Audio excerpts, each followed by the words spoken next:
Se corta el alambre de 18 centímetros y se moldea para que quede en forma de cigüeñal. Se realiza la construcción de un pistón de tal forma que no quede bailando ni rozando la superficie del cigüeñal. Para ajustarlo a su posición, utilizamos los sobrantes de los cables para poderlo ajustar a una posición adecuada. Se realizan dos soportes de tal manera que el alambre pueda entrar sin ningún problema y no haya roce entre ellos.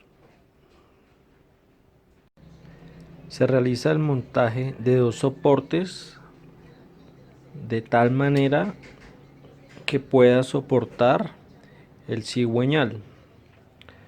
Para que el cigüeñal no baile, ponemos dos pedazos de aislantes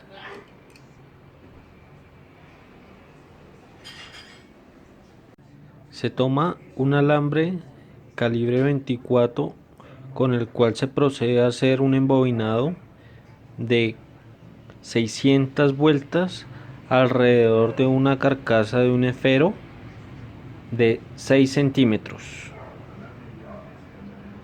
Tomamos la hélice de un computador, la cual la pegamos con cualquier pegamento para asegurarla. Ahora hacemos el pistón con una puntilla de 6 centímetros. Perforamos un palo de paleta y lo unimos al cigüeñal. Montamos la base del embobinado de tal manera que nos quede a la misma altura el cigüeñal.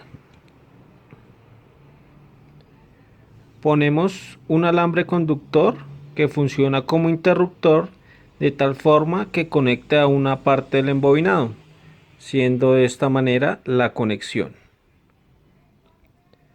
Soldamos un cable al soporte del eje.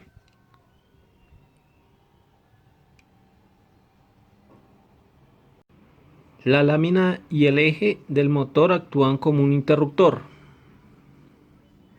La electricidad entra por el soporte y esta pasará al eje cuando la leva del eje haga contacto con la lámina, como mostramos en este momento. La electricidad entra por acá, hace contacto.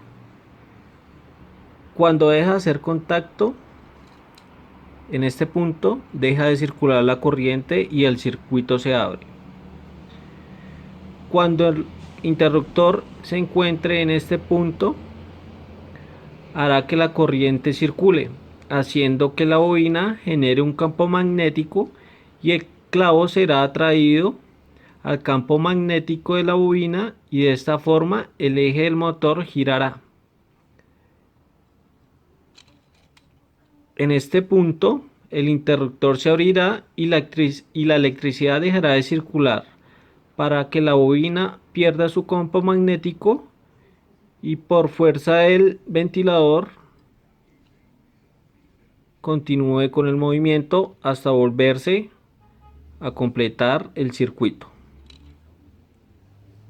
Como, como podemos ver, tenemos una parte de la conexión hacia la fuente y la otra hacia la bobina, de tal manera que conectamos, damos un pequeño giro a la hélice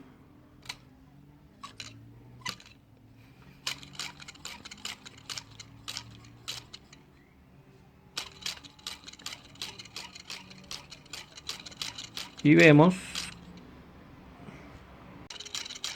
al darle un pequeño movimiento a la hélice, vemos cómo empieza a circular la corriente por el circuito. La bobina atrae la puntilla y así continúa el movimiento del cigüeñal.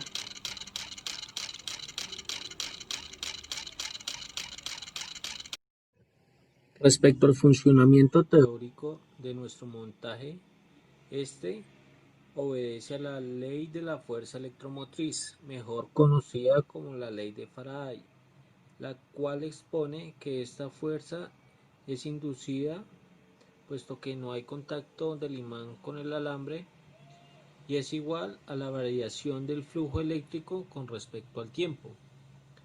Cuando el imán entra en la zona envuelta por el cobre, el campo magnético genera una corriente inducida por el alambre de cobre.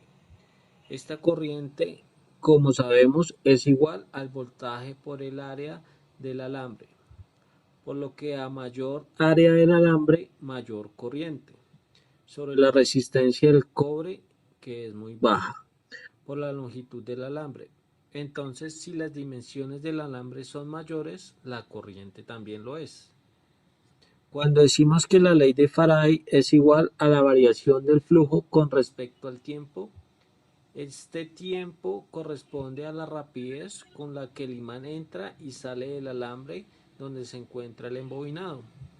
Por otra parte, dentro de la ley de Faraday existe intrínsecamente la ley de Lenz, la cual dice que el imán, al producir un campo magnético, las espiras del alambre de cobre deben producir un campo magnético que se oponga al imán.